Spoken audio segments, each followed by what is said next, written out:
Abhijit, what happened? Yes, sir. Only sir. Good morning, sir. We are just waiting. We are just waiting for Dr. Patap Sharma. He's on the way. He will join in 2 minutes, sir. I'll be here for some time. That was the reason, I may not be in a position to continue. Maybe tomorrow, day after tomorrow. In between, I have some other program. That is the reason. Yes. Yes, sir. I will not continue this because this is the only, seminar is coming. I'm not in a continuous to attend. That's the reason, it's difficult for me to give the last talk because I have to be there continuously. Okay. Yeah. But it's for 10:05 now. What about others? They should. Ankur. Ankur.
Sir, actually, Yeah. we have joined, but the scheduled time for the inauguration was scheduled at 10:30. So we will be starting slowly, sir. Oh, 10:30, but it was given at 10 o'clock. Sir, the Zoom link was given 10 o'clock in order to make comfortable to join all one by one. But the function is from 10:30, sir. Chief guest is like will be arriving at 10:30. Okay. ठीक Okay, है. sir. Okay, sir.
बोलले mobile ना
Good morning, sir.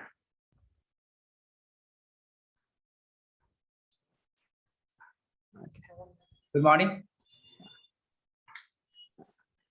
Sir, we'll be starting our session shortly in around 5 minutes, sir. Okay, thank you. Yes, sir.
Good morning, everybody. Yeah, we'll be starting up with the session very shortly. We are facing some technical problem for which we are taking some time. Very sorry for that. We'll be starting shortly. Thank you.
Aim of our education is not just to spread knowledge, but also to implement it for creating a better future.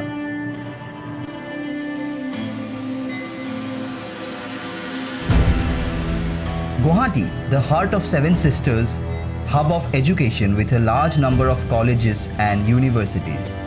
Students from all over Northeast come here with 1,000 dreams. With dream of having good education, better future and a good career. And amongst all, they stand tall. The Assam Downtown University, 5 kilometers away from the city, located by the bank of mighty Brahmaputra, spreading across a beautiful landscapes of 50 acres. Assam Downtown University started their glorious journey in the year 2010.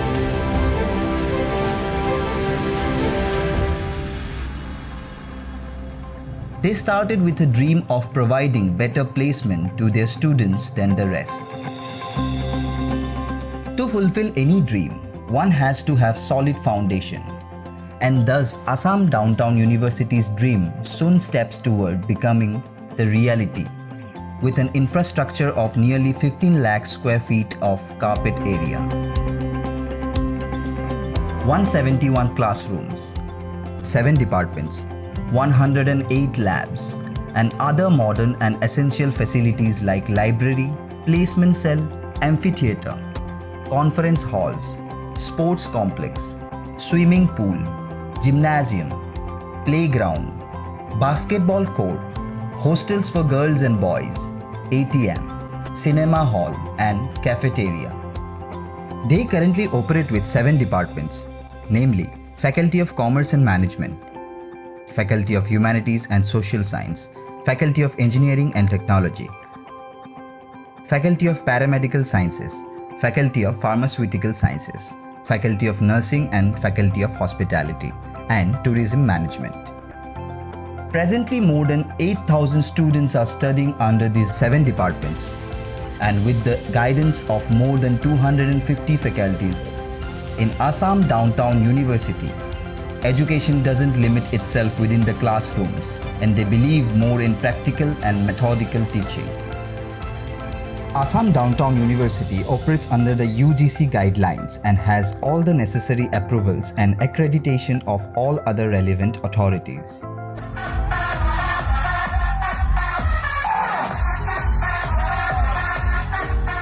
Without fun, learning becomes stereotype and doesn't achieve its purpose. A happy and active campus life is one of the most essentials for a healthy educational system. Assam Downtown University pays equal importance to their students' physical wellness. And that is why they could provide placements to more than 6,000 students till now, and called Northeast India's best placement-driven university. And yet many more miles to go. Come and join us, to walk alongside us, to witness an amazing success story. This journey has just started with a promise to spread more and more knowledge, to turn the mirrors into windows.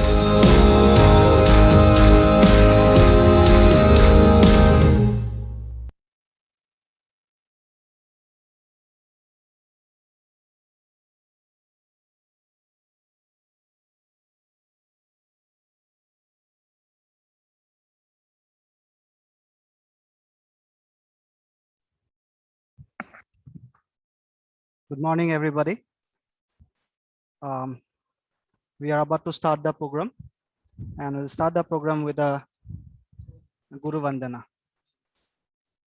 Kurutvam kalyanam arogyam dhanasampadah Shubham kurutvam kalyanam arogyam dhanasampadah Shatru buddhi vinashaya Deepajyotirnamostute Deepajyotirnamostute Shubham kurutvam kalyanam arogyam dhanasampadah Shubham kurutvam kalyanam arogyam dhanasampadah.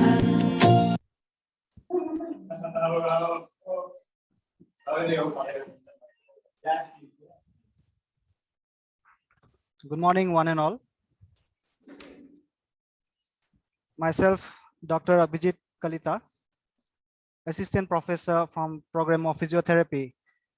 Welcome you all to this online faculty development program 2021. Organized by the Faculty of Paramedical Sciences, Assam Downtown University, on the theme Evolution of SARS-CoV-2 infection, its diagnosis and management, perspective from healthcare professionals, which will continue from today till 6th of August 2021. Assam Downtown University is one of the leading universities of Northeast India.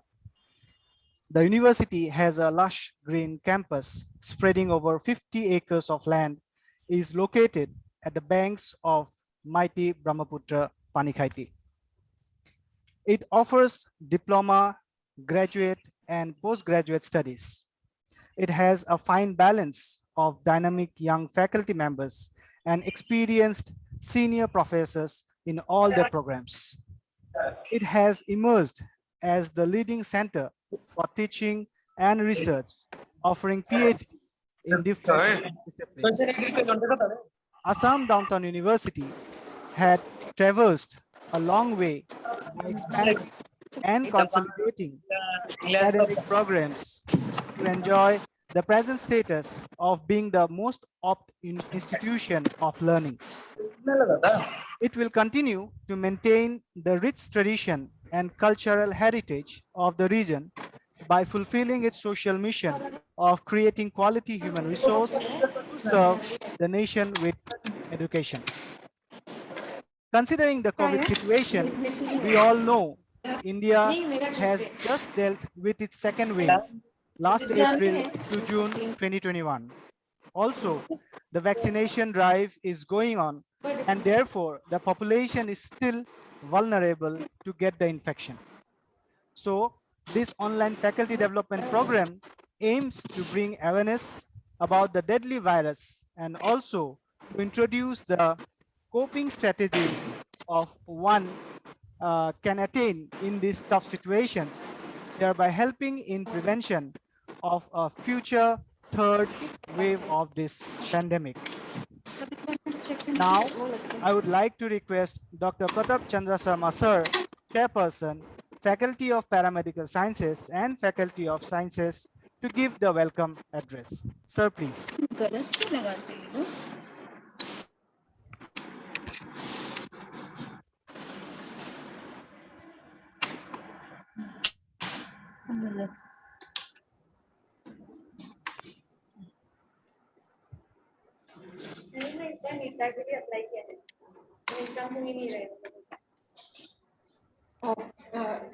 A very good morning to you all. Honorable Chancellor, Vice Chancellor of Assam Downtown University, respected Director of Medical Evolution, Dr. Anup Burman Sir, respected Dean of Studies, Assam, Advisor Research, Chairman Research, Deans, HODs, faculties, my dear students, and respected ladies and gentlemen present in the FDP. I, Dr. Pratap Sharma, Chairperson of Paramedical Science and Sciences of Assam Downtown University, take the privilege to heartily welcome you all to this FDP arranged by Faculty of Paramedical Science of Assam Downtown University on the theme Evaluation of SARS-CoV-2 infections, its diagnosis and management, perspective from healthcare professionals. The presence of this virus was incidentally discovered in 31st December 2009 in Wuhan city of China, when some person was suffering from pneumonia of unknown cause, and later on the causative organism was termed as 2019 nCoV, and it was officially named as severe acute respiratory syndrome coronavirus, or SARS-2, by the International Committee of Taxonomy of Viruses in January 1922. Since the emergence of COVID-19 in China, the virus has rapidly spread to other countries worldwide. as a global threat. SARS-CoV-2 virus changes characteristics slowly. So far, about 100 of variations have been identified worldwide. Now, who is constantly monitoring the mutations and changes to the virus so that its spread can be prevented in future? Respiratory system is the target organ of COVID-19, but it can also affect GI tract, hepatobiliary system, renal system, CVS, and central nervous system. And it has been seen that in the second wave, the complications of other systems rather than respiratory system is more. Diagnosis of COVID can easily made by rapid testing or by RT-PCR test. Now, COVID treatment started with the use of chloroquine, hydroxychloroquine, azithromycin, convalescent plasma, remdesivir, dexamethasone, but the efficacy of the drug against the virus is yet to be fully established. Massive vaccination against COVID-19 has already been started all over the world. We are to achieve a lot for the control of the virus completely. In this hour of need, Paramedical Sciences of Assam Downtown University has organized this FDP so that the faculties and other participants can acquire more better knowledge about the disease. Many learned resource persons are invited from India as well as from abroad to this FDP, who will enlighten about the different aspects of the virus and the disease.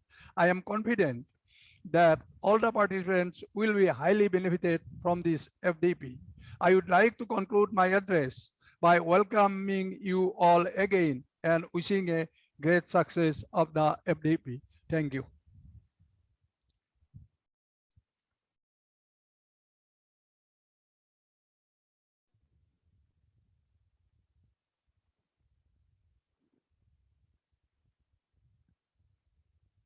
My channel, sir.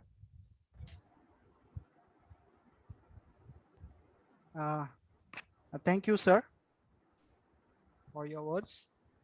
Now I request Professor N.C. Talukdar, sir, Honorable Vice Chancellor, ADTU, and Chief Patron for our FDP 2021 to address the gathering.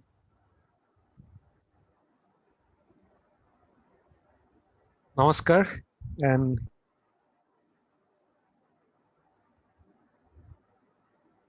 good morning to you all. Respected Dr. Anup Kumar Burman, the chief guest of this faculty development program. I also see in the screen Dr. B.G. Unni, Dr. Homeshwar Goswami. Welcome you all. Dr. Pratap Chandra Sharma, Chairman of Faculty of Paramedical Sciences, and other colleagues from Paramedical Sciences faculty. I see about 160 participants, which is very, very encouraging. And then also I have been given to know that there are about 10 distinguished speakers. Some of them are from abroad. So I must congratulate the Faculty of Paramedical Science for having organized and for having successful in getting a very eminent research eminent personality to deliver lectures to the participants during next few days. I think it's a 4 days program. I find this topic is extremely relevant. I am not from this profession, but being a student of science and also going through last 1.5 years,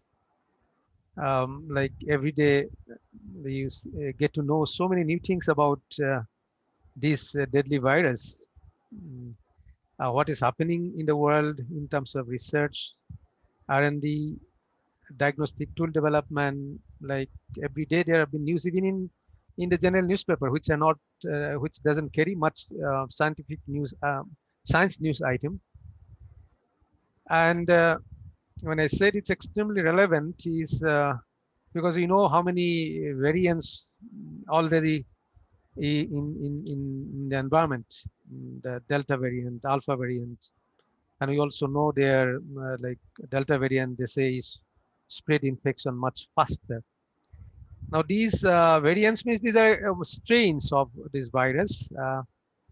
And it's also at the same time, I feel that these particular, any kind of challenge that society face, diseases, human history has been replete with the pandemic. It has, there are so many, and human being has evolved and the society has evolved to this stage today through our intellect and our ability to fight those tiny organisms, microorganisms that cause havoc in the society. And this evolution of this particular virus, we do not know how long it will go, how many strain will in store to appear. Like, you know, common flu, when we were students, we learned there are about 62 strains of common flu, and for which we also know this vaccination or developing immunity against was difficult, because every time you have a vaccine, then you get the next strain coming out as a result of mutation. And then, of course, human being, as I said, the trump of science and the development in the fields of science and technology. Now there are vaccine against common flu, and you know, USA, it's like every summer and winter for the strain they expect, they have technique of vaccinating people because they don't want to lose their work hours in office. So, but for countries like India, we're not much bothered. Flu, we take it as a resistant, giving body immunity strengthening system. We are not much bothered. Like from that perspective, I think this a faculty development program, making the teachers and the research scholars of the faculty of our university, and also those who have been participating here, to let them know about the recent development, like what are the new strains coming, diagnosis. Like, see, last even within the first 6 months of this COVID, when it came from December 2019, January 20, June 2020, there are so many new cheap diagnostic tools developed in 6 months time. So the scientist or intellect has actually been helping us to cope. No doubt we have lost a lot of life whenever there's a new disease, like we are fighting, we have lost some life, but we have also very steadfast way have developed measures. We have to, like in the history of mankind, a fastest development of vaccine has happened against this COVID-19. So I believe that this kind of workshop will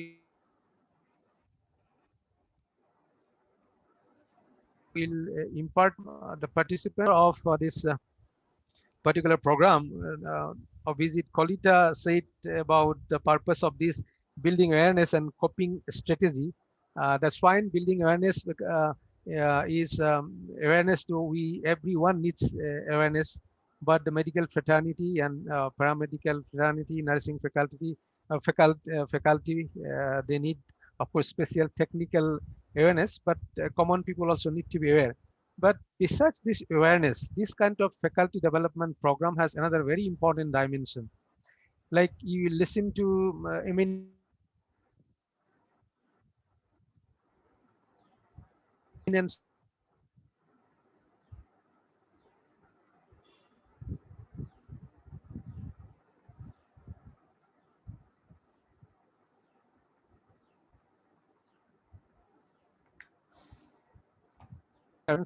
more and more about this organism, you will find that new idea about new research will come. Like, I just want to give you one simple example. Today we use RT-PCR as a gold standard for getting confirmation about positivity or negativity from the samples of an infected person or suspected person. Like, you know, I am sure many of you heard about Dr. Kerry Mullis, who developed this PCR polymerase chain reaction, that technique.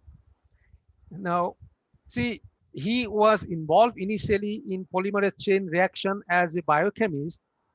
Like what he used to do to denature protein, which is the first step in the polymerase chain reaction at 93, 94 degrees centigrade. The next step, he has to bring the temperature down to 63, 64 degree for annealing, and the next he has to again change the temperature. So there will be different water bath where he will be changing his reaction tubes. And it's very tedious. He is basically a biochemist, but also has some electronic knowledge. So like he was very tired of, when he was working as a research associate, and he was very tired of doing this transfer of tubes, reaction tubes to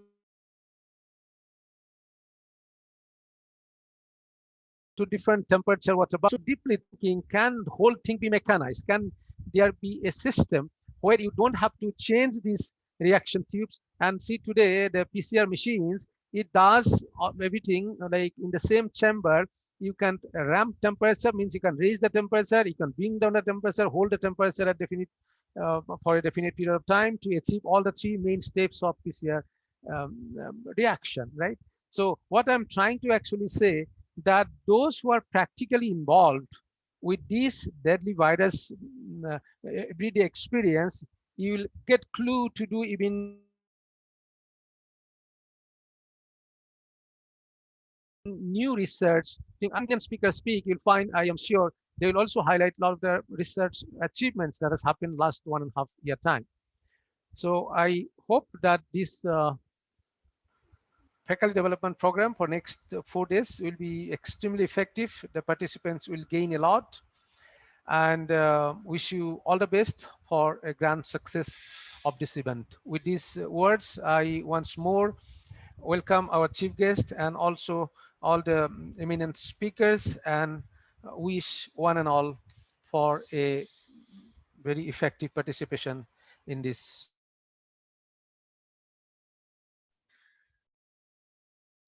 faculty very much. Thank you, sir, for your informative words. We have a message from our Honorable Chancellor, sir, Dr. N.N. Datta, sir, and our respected Dean of Studies, Professor Bandana Datta, ma'am, who were supposed to join us today, but could not due to unavoidable circumstances. But they have conveyed their good wishes to all the delegates for the success of the whole event. Now, we are very honored that we have amongst us Dr. Anup Burman, sir, Director of Medical Education, as a chief guest of the event. I welcome you, sir, and I would request you to kindly address the gathering. First of all, good morning to one and all. Honorable Chancellor of Assam Downtown University, Professor N.N. Datta, sir, my river teacher, and the Vice Chancellor of Assam Downtown University, Professor Yanchi Talukdar, Chairperson of the Faculty of Paramedical Science, Assam Downtown University, Professor Pratash Chandra Sharma, and an academic director, Professor Gitumani Kaur, and all the Faculty of Paramedical Sciences, Assam Downtown University, all the esteemed delegates, and my friends. At the very outset, I must thank the organizer for having me invited today here as a part of this very important meeting. And let me first congratulate Assam Downtown University for holding such a important faculty development program online in this midst of pandemic situation. I think it's a need of the hour, because as you know, the whole world, the entire world is combating this deadly virus crisis. You know, across the world, more than 20 crores people have been affected, and then death also around 42 lakhs or more, maybe more than that.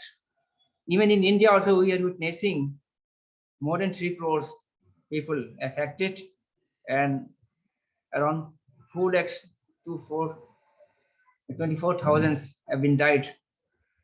In Assam also, we are witnessing 5.6 lakhs people have been all affected as on today, and also death around 5,260 is going up. So really, it's a very deadly disease. Now the whole entire world is fighting against an enemy that is an unseen and unknown enemy. Actually, we do not know much about the COVID because so far we are not getting an appropriate or definitive therapeutic interventions for the COVID per se. We are using a lot of drugs, a lot of interventions, but they are mostly on experimental so far. But the only thing is a vaccination. So we must give more stress on the vaccination because it has some proof that to be effective. So we must give more and more stress on this vaccination program so that we can immunize our most of the adult population, not only all population beneficiary.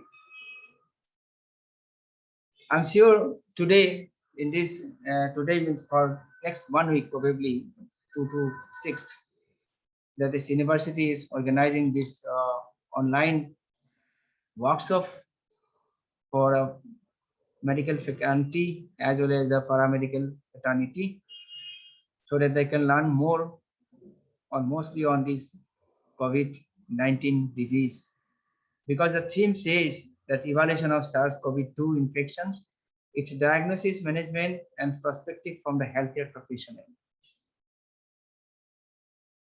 Many distinguished speakers are here. I could see many resourceful persons are here as faculty for this workshop. I'm sure they will do all justice to their talk, and then all the faculties or the students and the delegates will be immensely benefited from their deliberation. So once again, I wish my best wishes from my end for a grand success of this online faculty development program. Thank you very much for your presence hearing. Thank you all.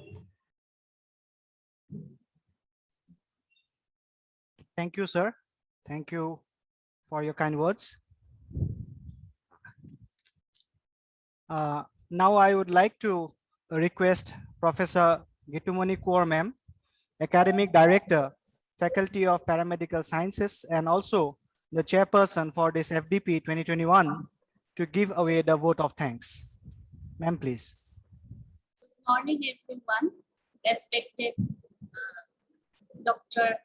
Anup Kumar Varman, sir, Director Medical Education, Honorable Chancellor, sir, Dr. N. Datta, respected Vice Chancellor, sir, Dr. N.C. Talukdar, and Professor B.G. Unishar, and we have our respected chairperson,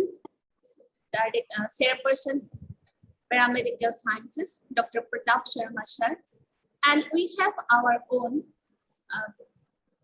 organizing secretary of this faculty development program, Dr. Abhijit Datta, Associate Dean of Faculty of Paramedical Sciences. So it is my immense pleasure to be here, addressing the gathering. Today in the platform, we have total 387 participants who have joined with us. We have 387 registered participants all over India. And among them, at present, we have 181 in the Zoom platform, and rest of the participants were live on the YouTube. So as we could not accommodate everybody in this platform. So I, on behalf of Assam Downtown University, welcome all the participants and all the delegates and all the respected faculty members, whoever have welcome there to the address program to learn about the evolution of SARS-CoV-2. As we know, the SARS-CoV-2 who have knocked our door at the mid of 31st December 2019, we were preparing, celebrating for the new year, and the virus, the ghost, has come in and knocking at our door, telling you all are not able to celebrate this year as like before. So continuing on that, now till today, we are not able to celebrate the days as before. But slowly we have adopted the situation. Now with the mask, social distancing, we are coming back to the previous situation as much as possible. So in this situation, being the medical professionals, we have taken up the responsibility of taking care of the general population. We are the personals who are being the torch bearer, showing the path to the others, what we should be doing and how should we behave, how should we go about, what should be our motive, how we should deal with how we should have resilience towards this COVID-19 disease, which is caused by the SARS-CoV-2 virus.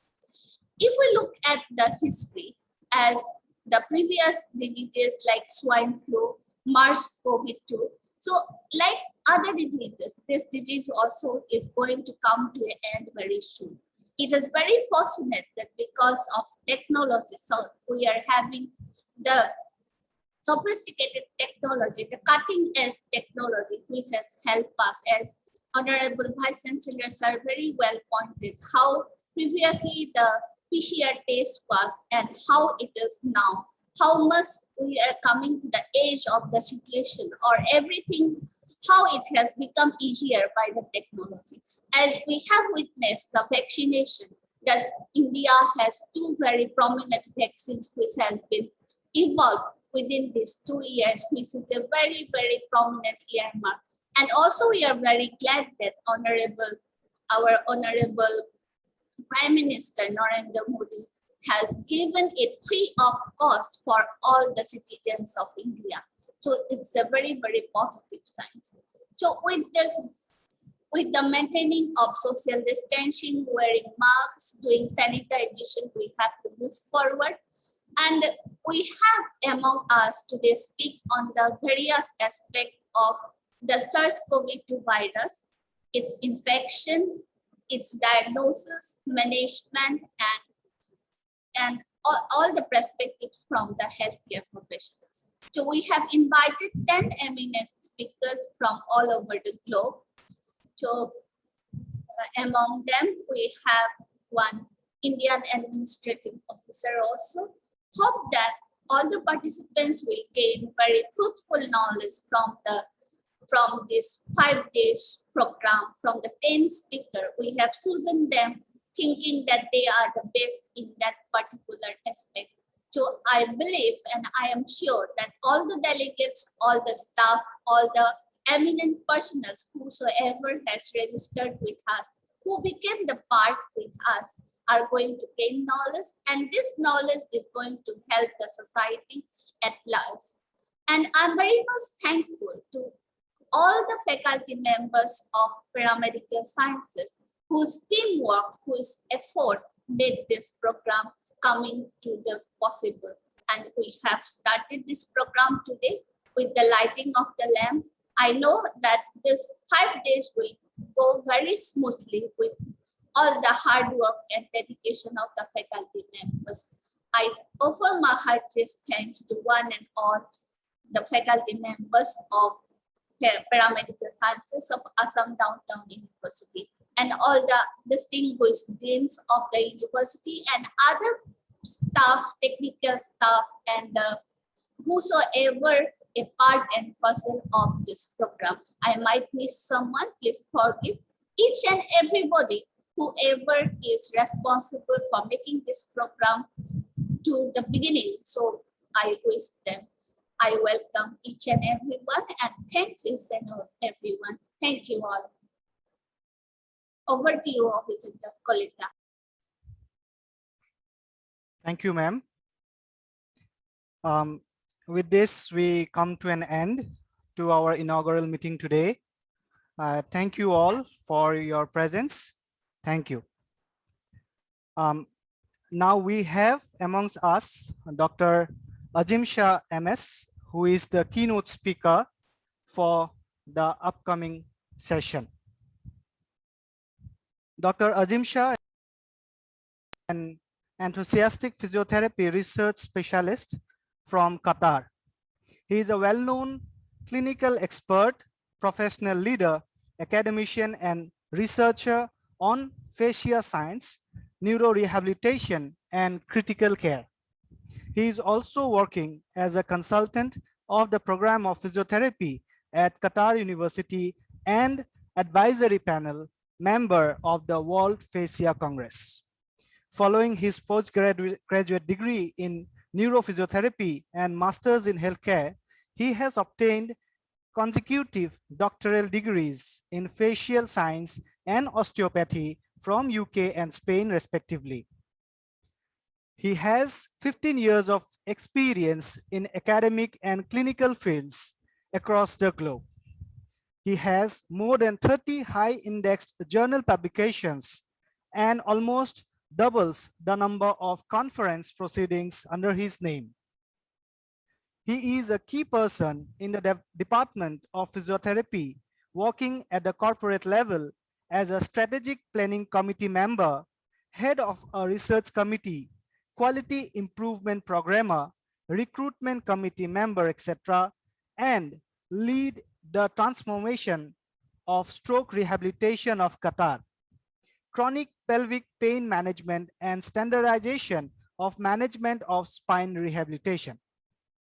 He is also the lead of COVID-19 acute care physiotherapy best practice task force in Qatar, which has been published recently with a high number of downloads across the globe. Dr. Azim Shah has received various international awards for his contributions to fascia-oriented research and neuro-rehabilitation. Dr. Azim Shah is having close collaborations with international researchers and scholars and is actively involved in many research projects around the world.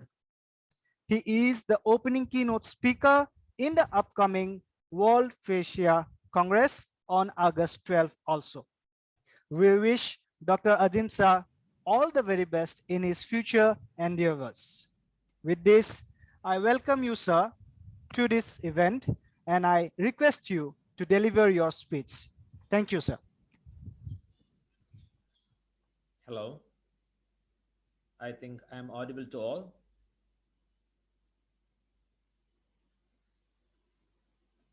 Okay, so a very warm welcome and good morning to all of you. Actually, here it is 8, going to be 9, so there might be 11:30 something. Thank you for the call for a small talk on perspectives of an allied health professional. We used to call paramedical science as allied health professional here in Qatar. And Dr. Abhijit, thanks for the call. Actually, we were in the midst of transformation phase before the World Cup, which is going to be next year, 2022. So we are having a lot of projects to complete along with the COVID projects, what we do. But, it was a good call because we thought that we will just show some of the glimpses what we have done in Qatar as part of the presentation. So it is not a fully arranged presentation because of the time constraint, but I think there'll be some learning points for you as a member. Okay, just wait. I think my battery is running low. Let me find out an option for that one.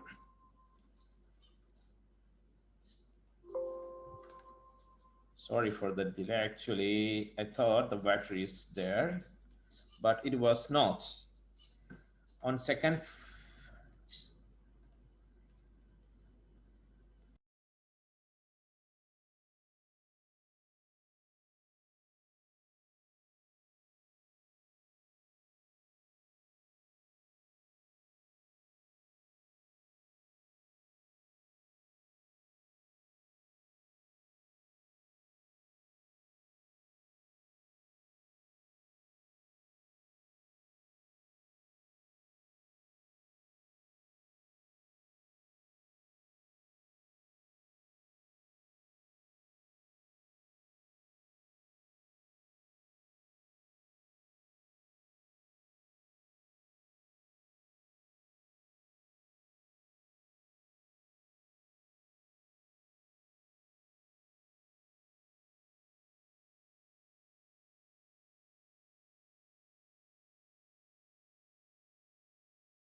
Sorry for the technical issue. Actually, there was a drain in the battery.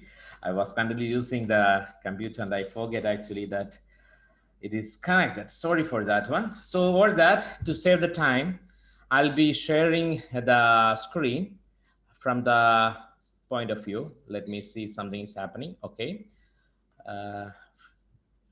So in Qatar, it's a small country.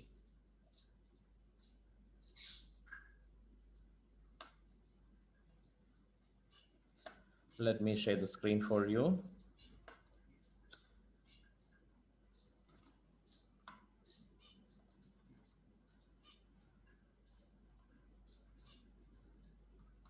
Something happened to my, okay.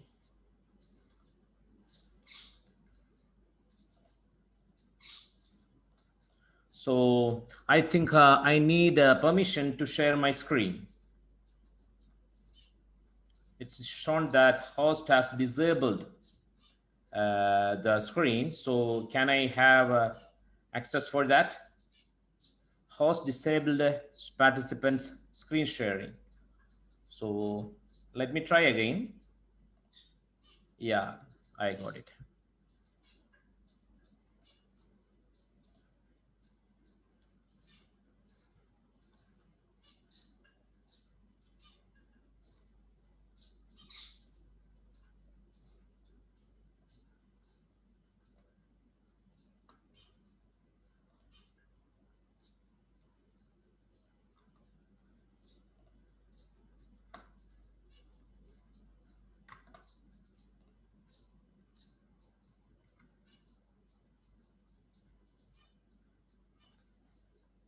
Sorry for the technical glitches, which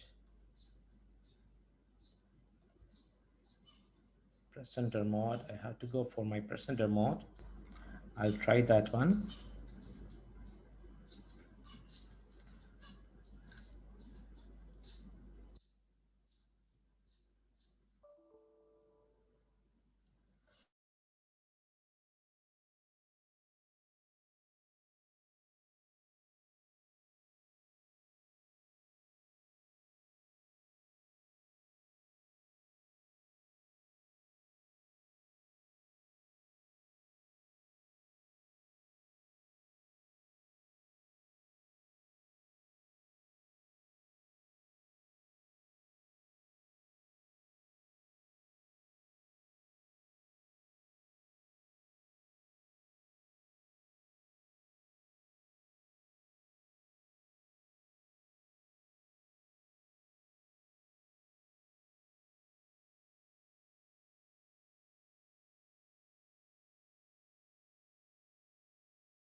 I guess our speaker sir is having some technical issue. So we'll just wait till he come back online and deliver his speech.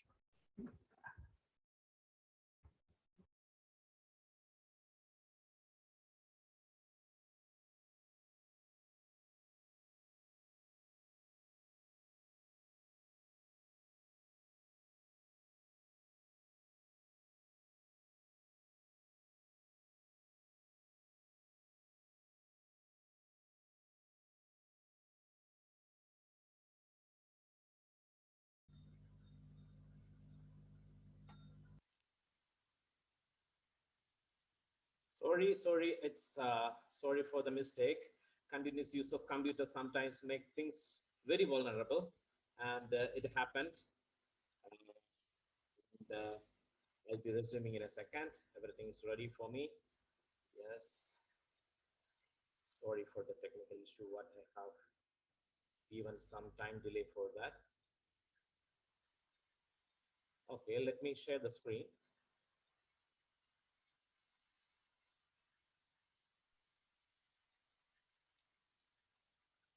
Yeah, please enable my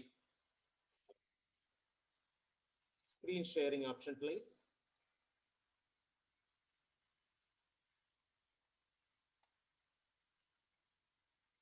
Yeah, thank you. Sir, can you try now, sir? Yeah. Am I audible?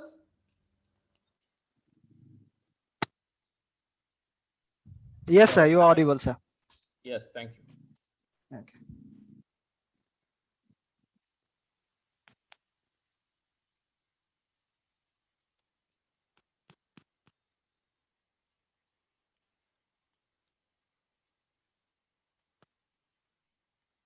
Okay, so at last, thank you for the call, and it's been a pleasure to be with you. Even the time was shorter.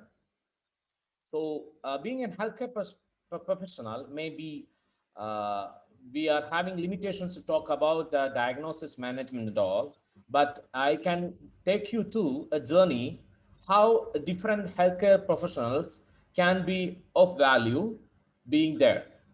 Okay, so before that, you know that our life is not going straight now. It's moving in a circle, moving in the repeating and repeating and repeating because of the COVID for last 1.5 years. And I'm pleased to have the opportunity today to speak with you about the COVID-19, the healthcare professionals' role in responding to the public health emergency, and the continuing challenge the medical profession faces as it continues to evolve. I'd like to begin by thanking the Honorable Chancellor, the Vice Chancellor, Dr. Gitumoni, Dr. Abhijit. I think there are two Abhijits. Ms. Srila, Dr. Kankana, and other entire faculty of Assam Downtown University. Many of them I don't know, but thank you both for being here. And around 180 participants who's been here. And I would like to thank all of the physicians, nurses, and healthcare professionals on this call today for your hard work, thoughtfulness, and commitment during this challenging time. Among the heroes who have emerged from this crisis are the healthcare professionals who have risked their own health to serve their patients. The nation is indebted to you. We know, and we have been through many sleepless nights, fearful eyes, fatigued body, and outflow of emotions and frustration. We have seen our dear ones and colleagues succumb to the dangerous virus, yet not allowed to take leave, go home, or take a deep breath at least. We are suffering all this with a belief that it will end tomorrow or day after, but realizing that tomorrow is too late. Staff shortage, burnout, sick leaves, frustration, body pain, family issues. Life is going in a different way for all the healthcare professionals, and the world is now realizing the value and the depth of healthcare system and professionals that they need. As we move forward, we know that the pandemic continues to evolve and the healthcare community must continue to deliver high quality care to all patients. Fortunately, we have made significant progress in our understanding of the disease, our ability to combat it, and our efforts to help patients suffering from it. But it is not only the patients who are suffering, we are also suffering in terms of the disease, in terms of the stress, and in terms of the time management. As a healthcare professional and scientist, we all are scientists basically. We understand that there is no easy answers. We still have much more to learn about the disease with many unanswered questions. And we need not only treat patients with the disease, but also to prevent the spread of the disease as well as rehabilitate the entire society directly and indirectly. I mean, rehabilitate the entire society. So the impact is not only the direct because of the virus, the economical burden, the social stigmas, the financial issues, and the emotional issues it is causing to the society is much in a higher perspective domain or level than what the real disease is causing. Today, I would like to speak about our role as a health professional who are dealing with very practical questions involving patients. As from my experience, I understand and empathize with from my own practice as a research physiotherapist. I maybe see things a bit differently, but at the end of the day, we all are healthcare professionals. We can emerge from this emergency only by working together, and we need to do that. We know that the overwhelming quantities of COVID-19 information and data that seem continually to be expanding can place a significant burden on you as clinicians seeking to respond to patients' questions and, when appropriate, modify treatment recommendations. Consider that as recently, just months ago, few people other than a limited group of healthcare professionals and infectious disease experts had been heard about the novel coronavirus. Now each and everybody knows what is coronavirus, what is this data, what is PCR test. So all the world is now knowing about the COVID virus. So life has changed in many versions, in many dimensions from A to Z. The coronavirus pandemic has shed light on a major imbalances within the healthcare system, and we are suffering for that. Specifically, the supply and demand of allied health professionals and the urgent need to invest in community-based care that prioritize vulnerable populations. You know, now the people are in lockdown, the people are in the home, but they are getting diseases. We have to treat, but we have to implement social distancing. We have to reduce the spread of virus. It's totally outrageous and contradictory statements. As we think ahead to post-COVID-19 world, now is a crucial time for healthcare workers and decision makers to start considering what the future of supply and demand in healthcare will look like. Specifically, what are the new skills that the healthcare workforce need to succeed and what resources will be required to serve all populations. As a result of COVID-19, interactions between patients and their clinicians has significantly changed. Social distancing and infection control protocols has led to an accelerated demand for telehealth solutions that is expected to continue well after the pandemic resolves itself. Now is the time for healthcare professionals to become more familiar with virtual on-demand care through training and education. Physicians and allied health professionals will need to fully embrace virtual training and education to develop new skills that will allow them to connect with patients remotely in a meaningful way. Sophisticated virtual learning modules and simulations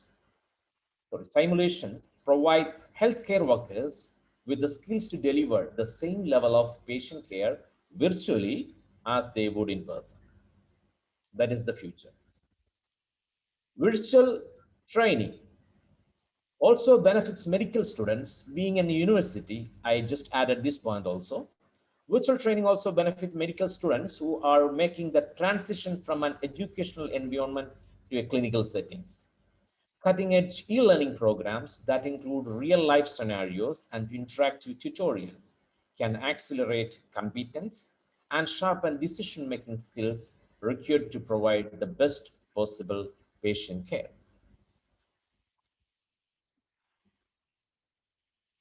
As healthcare professionals, we demonstrated a marked resilience and dedication to the work and the patients and service care.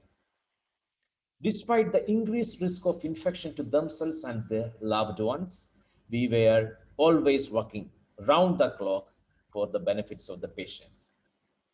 We became our own doctors to develop a range of coping strategies to mitigate the physical and emotional toll that working during a pandemic has taken, such as seeking social support from loved ones, enjoyable or relaxing activities, or new hobbies. Actually, which our life has changed a lot.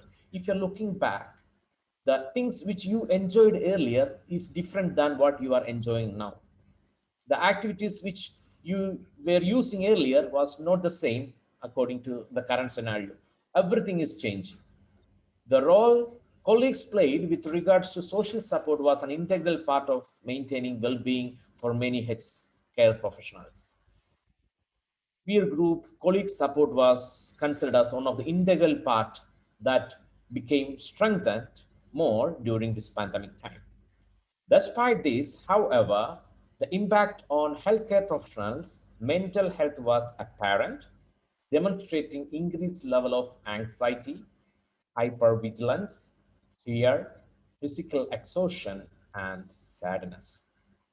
Some expressed that while they are resilient, they are unsure how long the resilience will last in uncertain times of pandemic. Previous researchers have shown that for healthcare professionals, unforeseen and rapid changes to the working environment can negatively affect those that were previously psychologically resilient. These changes, in turn, increase vulnerability to a variety of poor psychological outcomes such as anxiety disorders, depression, sleep problems, and post-traumatic stress disorders among healthcare professionals.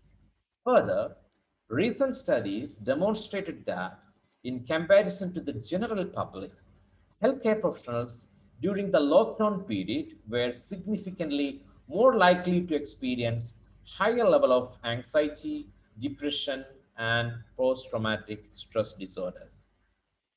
Occupational and caregiving challenges experienced by healthcare professionals include issues such as infection concern, redeployment, isolation from family, resource availability, personal protective equipment, PPE, safety, and barriers to patient care. These became additional stressors to combating the disease itself and affecting the healthcare professionals' mental health and well-being. Previous empirical literature examining the impact of pandemics on healthcare professionals, as well as preliminary research, suggests that factors like increased workload, exposure to dirt, difficult medical choices, and barriers to patient care, resource availability, the impact of patient experiences, infection or exposure concerns, exhaustion, isolation from loved ones, and lack of social support were linked to mental ill health among healthcare professionals. We in Hamad, in Qatar, we have done a psychological evaluation of the healthcare professionals, and the result was very devastating. Most of the staffs are having one or two psychological stresses and issues that developed during the pandemic. Regardless of their respective healthcare roles, there was a high degree of confusion due to lack of clear and consistent communication, particularly in the early stages of the outbreak and period of lockdown. Management policies and changes and strict rules and regulations pertaining the COVID infection exaggerated the situation. Issues concerning PPE, I'll be saying PPE for personal protective equipments, PPE availability and usage, social distancing practices, and the impact of COVID-19 on the daily logistics of the job created feeling of uncertainty, anxiety, and frustration. This is supported by previous pandemic research, finding that lack of clear guidance and support, sufficient communication, and enough resources or equipment to continue to do their work properly is associated with higher degrees of distress among healthcare professionals. Sudden and drastic changes to the working environment, uncertainty about the availability and safety of PPE, and lack of clear communication and information led some healthcare professionals to feel unvalued and disposable. Healthcare professionals can be medical or non-medical, are an essential workforce required to combat and treat the devastating impacts of this disease that has had on us and all to the population also, as well as combat with the wider complications of long-term effects, medical, psychological, and societal level a pandemic creates. Being a healthcare professional during the time of pandemic is accompanied by personal cost and has the potential to put pressure on one's psychological state. The healthcare system should support the healthcare professionals physically and mentally in order to be resilient and productive, at least at the governmental level or the organizational level, research and intervention level, or a societal level, a social support. At the governmental level, the aim should be to produce clear and consistent guidance to mitigate the risk of both uncertainty and fear. Moreover, to maintain consistency of working environment among multidisciplinary healthcare team. When you are working in a new situation, the lot of healthcare professionals come into action, conflicts, issues, a lot of things will develop that. So we should know that the pathways, the algorithms or checklists and guidelines to move on. Open communication is also needed regarding the availability of all required resources, including PPE. Furthermore, it is essential that governing bodies as well as those in the management positions within the healthcare sectors create opportunities to engage with healthcare professionals with a view to alleviate any fears or concerns where possible. It would also be useful if policy could be implemented that granted the healthcare professionals access to adequate support resources that may address the mental health needs of those frontline workers that have been psychologically impacted by working during the pandemic.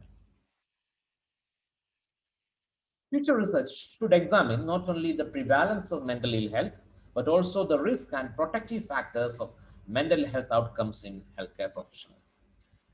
COVID-19 studies using prospective data may identify risk factors for psychopathology development during this time. Early interventions could consider harnessing adaptive coping strategies such as social support or utilize approaches such as trauma-focused cognitive behavioral therapy, which could be feasibly delivered in a range of flexible formats.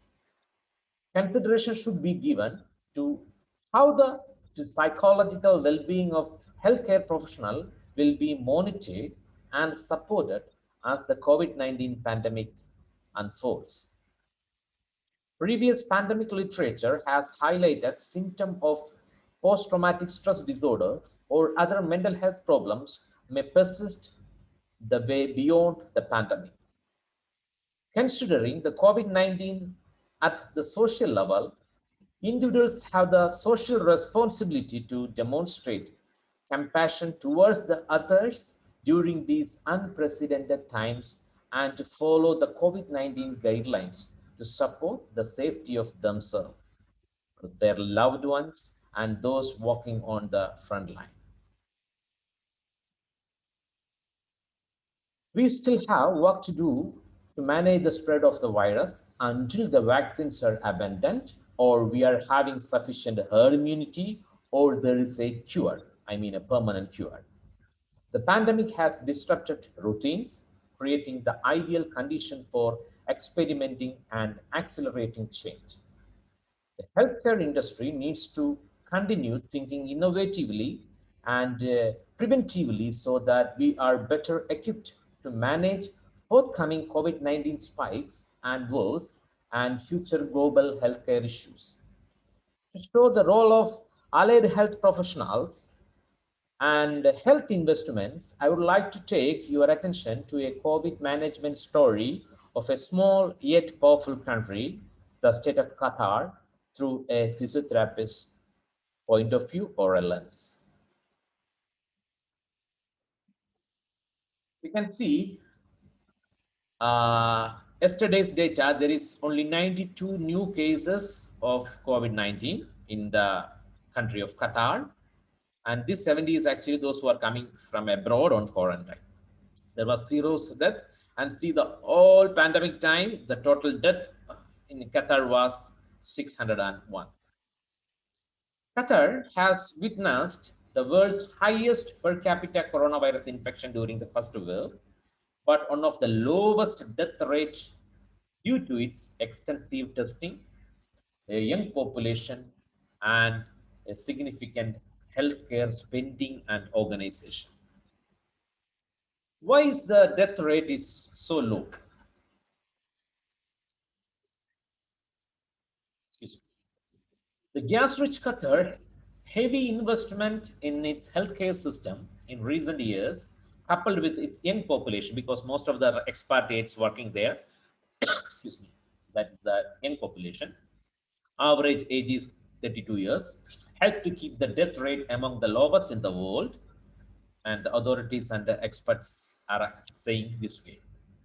Qatar has administered at least going to be 40 lakhs doses of COVID, and the total population is 28 lakhs. That means it is already vaccinated 67% of its total population, and more than 80% of the eligible population, that is the population of the age more than 12 years. So we are developed herd immunity. We have vaccinated more than the 3/4 of the population of Qatar. And in Qatar, or in Hamad Medical Corporation, the Ministry of Health system in Qatar is called Hamad Medical Corporation. We, the physiotherapists, you can see everywhere. We are like, you know, in emergency, you can see us. In critical care, you can see us. In outpatient, you can see us. In a community health setup, you can see us. In a sports center, you can see us. We are everywhere. And acute care concept, we used to say always, bed is bad. We never allow a patient to be in the bed more than 3 hours. So this is the policy the hospital is practicing. The ICUs are practicing. The critical cares are practicing. So we move them a lot. And some of them might be seen this news from Qatar. It says that, you know, like the total percentage of hospital mobility pattern or the documentation is from the critical care. That means we are always there to mobilize the patient. The same thing, early mobilization, we applied on our COVID patient also. When the first wave during the February-March time hit the world and we started getting patients, as like anybody like you, we also started our scary thoughts and all plans and all. We didn't have any idea where to start and how to start. But what we have done is we sat together, analyzes what is the changes and happenings around the world, and develop a best practice recommendation to practice to manage the patients in our acute care or critical care. And that was actually a turning point so that we could have a clear pathway to start and to progress and to discharge the patients once they are admitted in our critical care. And this study has been published and been downloaded many times across the globe. I think many countries are actually using this reference from this study too. And the study actually says about how to manage the impaired pulmonary function, post-traumatic stress disorder, physical deconditioning, delirium management, ICU acute weakness, or community integration in a nutshell by integrating everything in the best practice. And there was an algorithm, which is the backbone of the guideline, which actually divides the patient into COVID and non-COVID based on the admissions, whether the patient is showing any COVID symptoms, they are tested positive or negative. So the physiotherapy all team, they are divided into COVID and non-COVID team to prevent the cross infections, and the physiotherapy treatment were divided based on the severity of the patient. If the patient is intubated, sedated, if the patient is on ECMO, extracorporeal membrane oxygenator, if the patient is out of ventilator, if the patient is on oxygen therapy, everything will be separately defined and treatment were given hand in hand, so that it was very easy for our staff to follow. And it contained many recommendations, mainly recommendations how to manage the respiratory interventions, recommendations on mobilization interventions, recommendation on infection control practices, like that.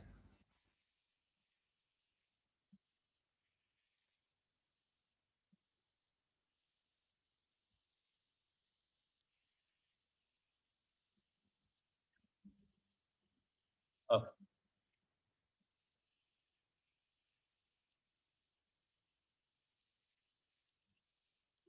Okay, now the most important thing was, because of the sudden surge in number of cases, many field hospitals were rapidly built. We had a sudden increase of the cases, so we need more hospitals. So we set many of the field hospitals, and number of critical care beds were increased, but our manpower was the same. There was a massive shortage of the healthcare professionals across the hospitals, which required careful manpower redistribution. So what we have done, we have introduced a manpower calculation version to redistribute the manpower based on the guideline. So for example, the guideline redistributes the manpower based on the different categories of severities of the patient, so that, let's say that normally if you need 6 physiotherapists for a critical care area, by utilizing the manpower distribution based on the algorithm, you need 4.5 only. That means I can give my 1.5 therapists to another facility. So all such facilities, they are having critical patients were re-employed with the physiotherapist by calculating such numbers. And in the beginning phase, of course, the outpatient physiotherapy was totally shut down, so that we have enough physiotherapists that we have trained day and night, because the outpatient physiotherapists were never known about the critical care management, all sort of things. But it was high time that we have to convert them into and critical care physiotherapists. So we have done what called day and night training for the staffs, because of the spatial issues and infection issues. We cannot call all the therapists for the training. So it was like semesters, it was like segments. One finishes, another starts, day and night. Within 1 week, we have trained almost all the outpatient therapists into effective acute care physiotherapists, with the confidence and assurance given from the management side. And of course, we have developed algorithm for inpatient, outpatient. This is the algorithm for post-COVID rehabilitation. And this is the algorithm for outpatient screening. When the patient comes in outpatient, how to do that one, whether to take the patient to positive testing area, whether the patient has to be treated, whether the patient has to be transferred for the virtual rehabilitation scenario. So we made all the algorithms and guidelines during the first 3 months of the pandemic crisis. That actually helped us a lot to sustain and improve our quality. Then what we started is, actually, when initially the patients in the ICUs were ventilated, were on CPAP, were many of them paralyzed. So the suffering of the ICU admitted patients was beyond the words during the initial phase. Many of them developed ICU-acquired myopathies and weakness. Weakness was severe that many patients could not even move out of bed.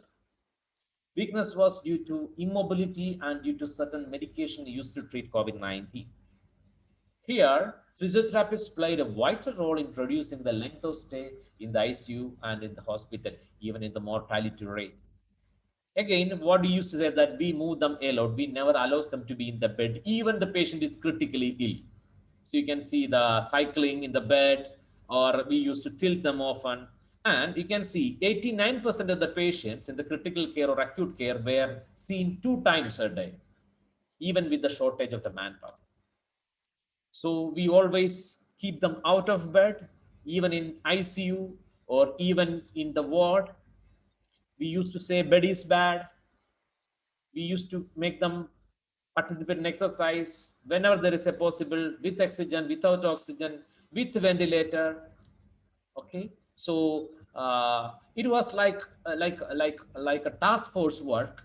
All the staffs, even though they are scared, they are unsecure about whether they will get or not, it was something like, come on, let us do, come on, let us do feeling. And all started doing in a very massive way, in a very elaborative way. And even critically ill patients, those patients, we never allowed them back on the bed. We mobilized them, we tilted them, we have given assurance and many things. And we got a lot of comments and appreciations for our activity. And of course, this is the simplest thing that we do, weight training. And being Qatar, we are having a lot of ECMO devices which saved many of the lives. ECMO is the extracorporeal membrane oxygenator. When the lungs or heart is totally failed, this device actually helps them to survive their life. But the rehabilitation in the ECMO is really difficult, but we have specialized people who is able to do that one tremendously. So even the patient is in ECMO, normally they will be ventilated, sedated and paralyzed.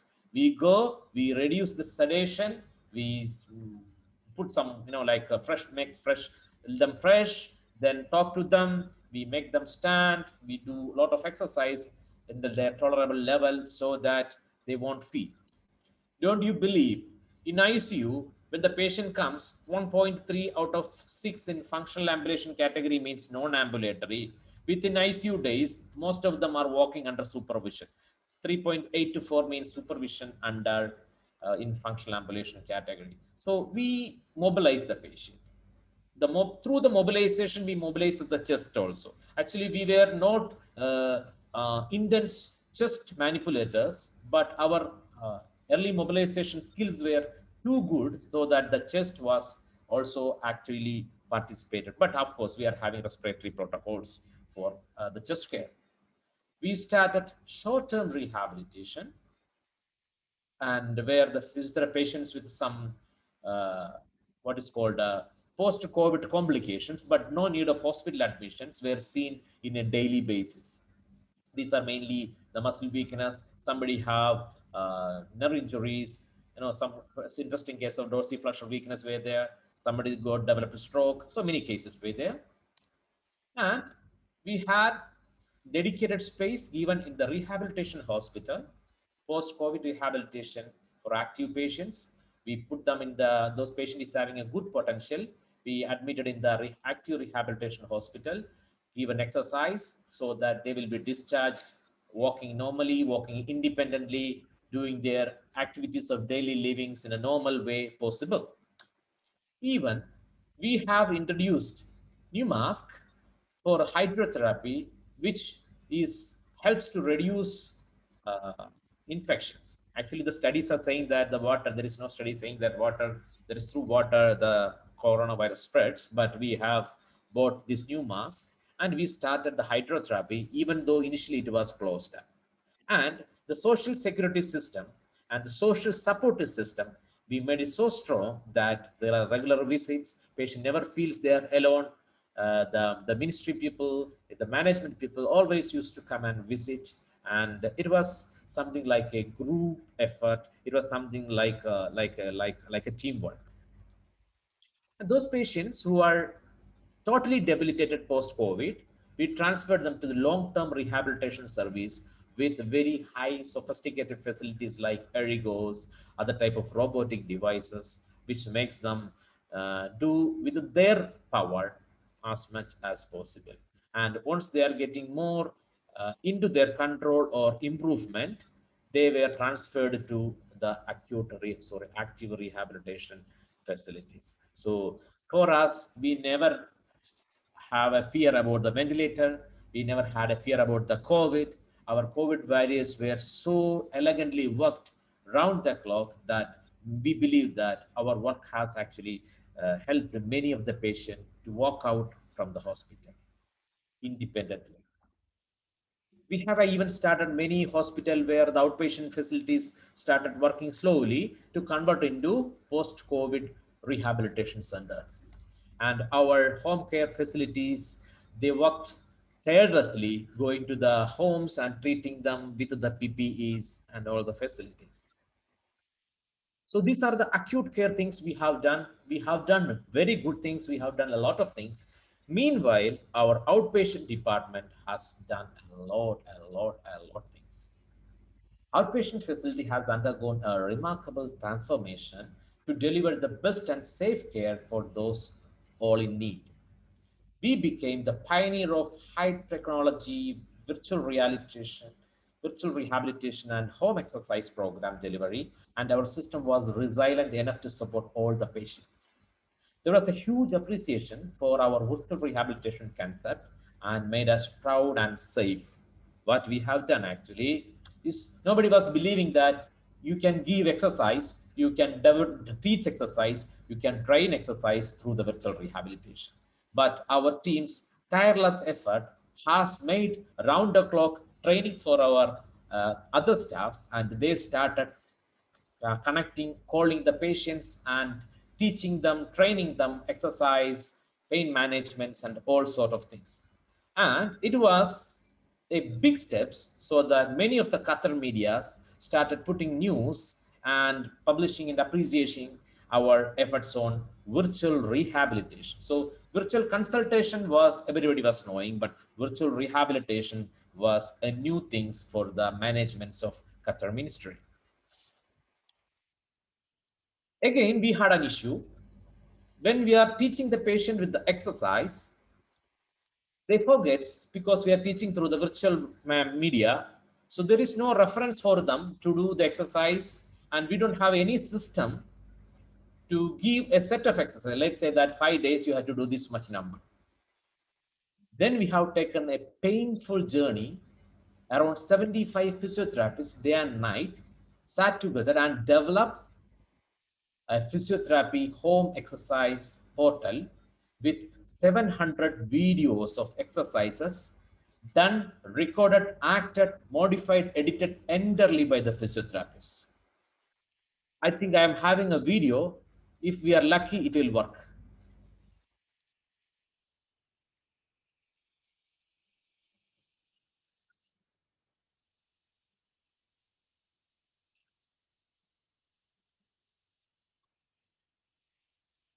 So this is the physiotherapy online exercise portal, how it is.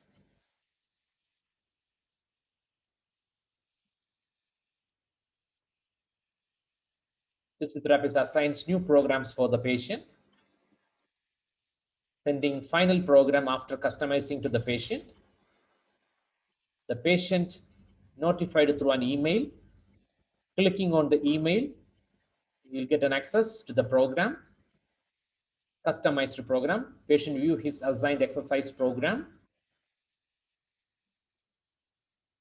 It's showing how to do the exercise, and you can watch through that portal. Patient follows the video to do the prescribed exercise. Patient continues to view all other assigned exercises. Day by day, we can put the exercise for the daily basis. Patient updates completion of the exercise. Once they have done, it will show us completed. It will come back to the physiotherapist, so the physiotherapist knows that the patient completed the exercise. So it was huge, like the virtual consultation, like the acute care, early mobilization. The home exercise portal was another great achievement that our brave physiotherapists have undertaken.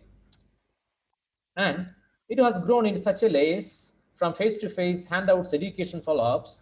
Our life has changed into face-to-face virtual rehabilitation, home exercise program, video modeling, follow-up, long-term management using VC or telerehabilitation, things like that.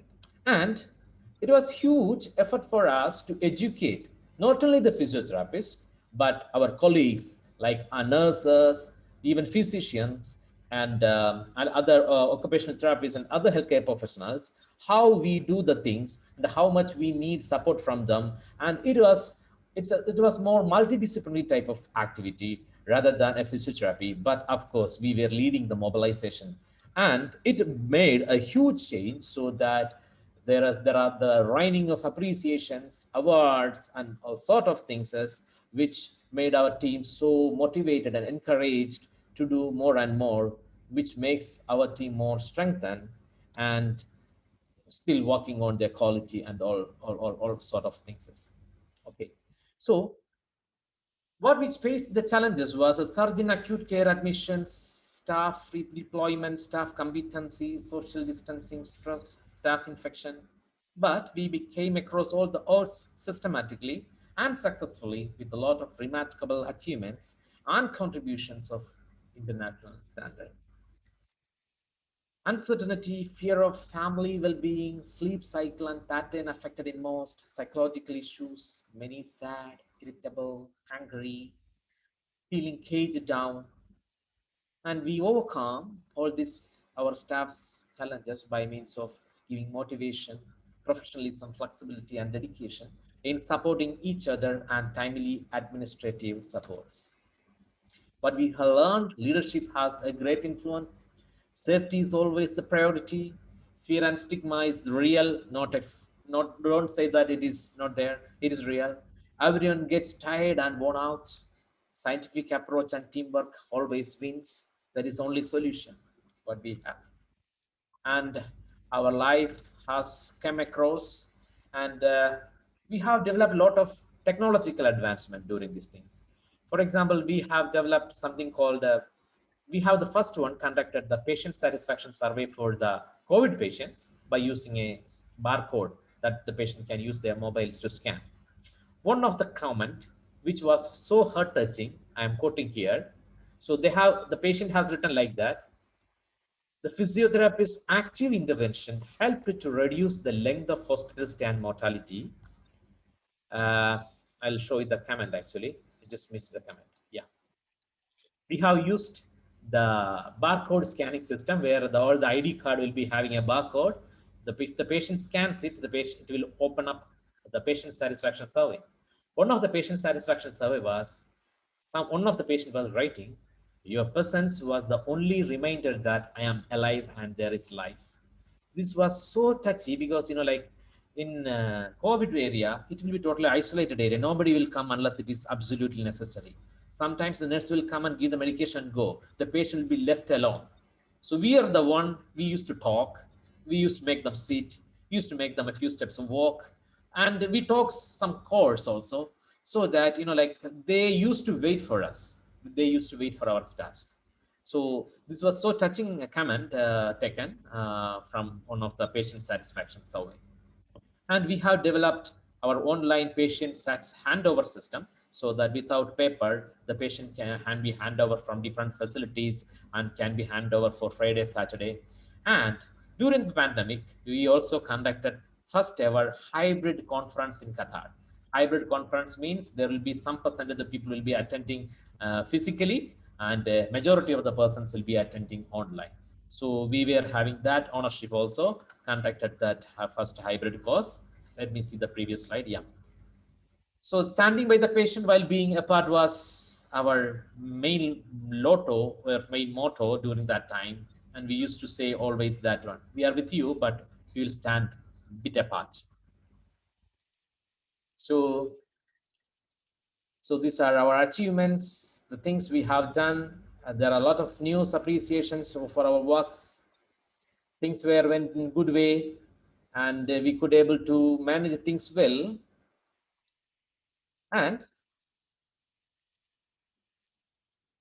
what we have to think about, will our day today ever be the same post-COVID?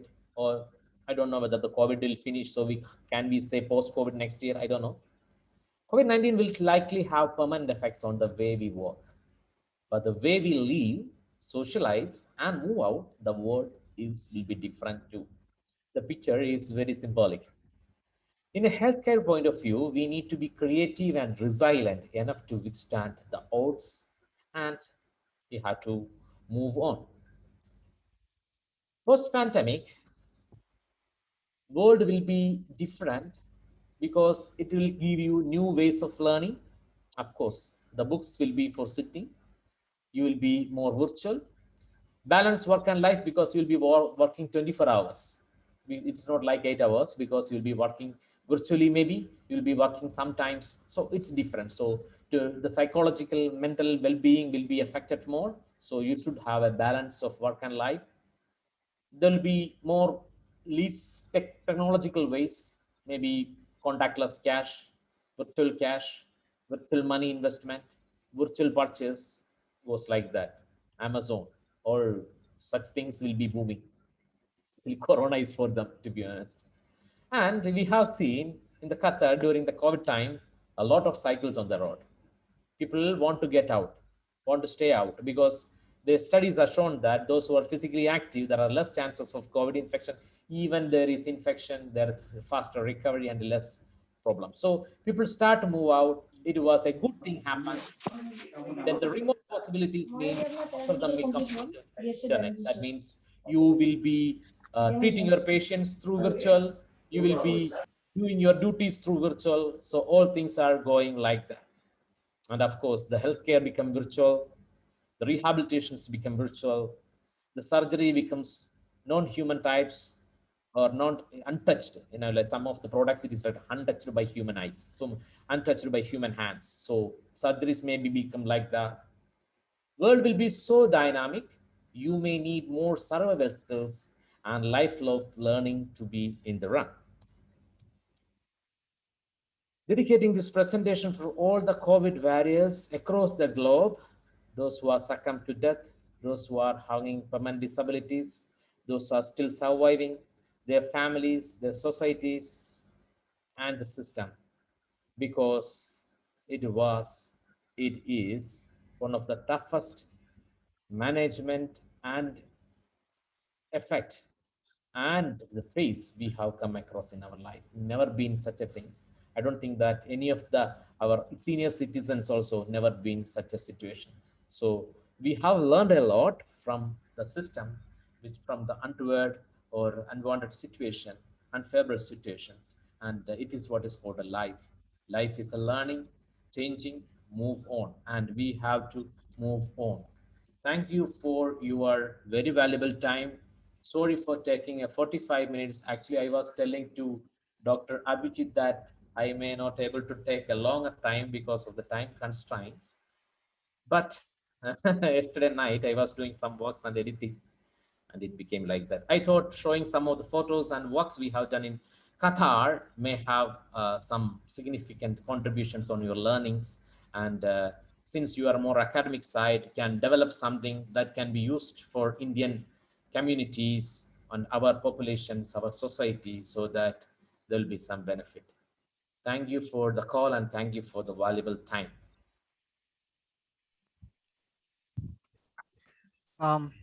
Thank you, sir, for your very, very informative talk. You have very well addressed the real life picture, not only of the general population, but of course, the healthcare professionals, the frontline workers, who are actually there dealing with this pandemic situation and trying to save the population, general population.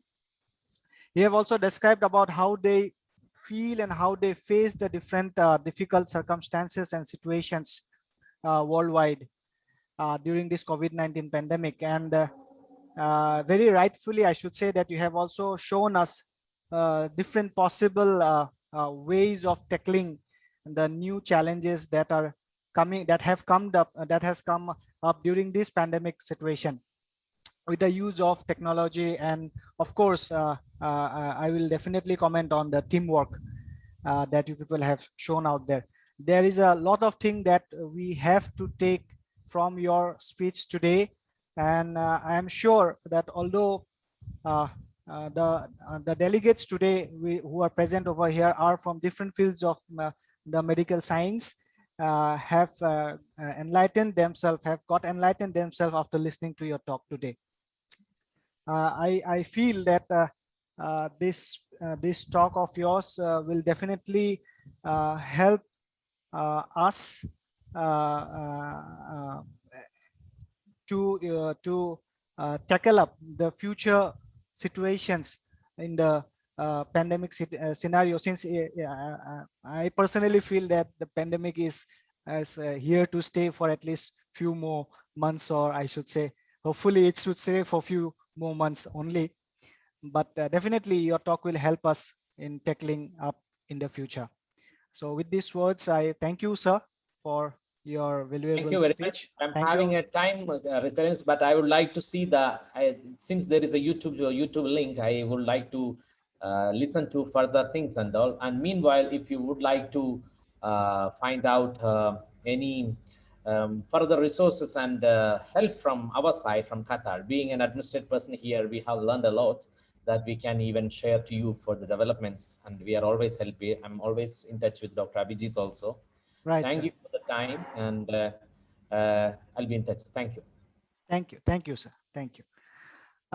With this, we come to an end of our first session, delegates, and we will be meeting again at 1 p.m. today in the afternoon for our second lecture, which will be given by Dr. Vijay Pratap Singh on evidence-based physiotherapy in COVID care.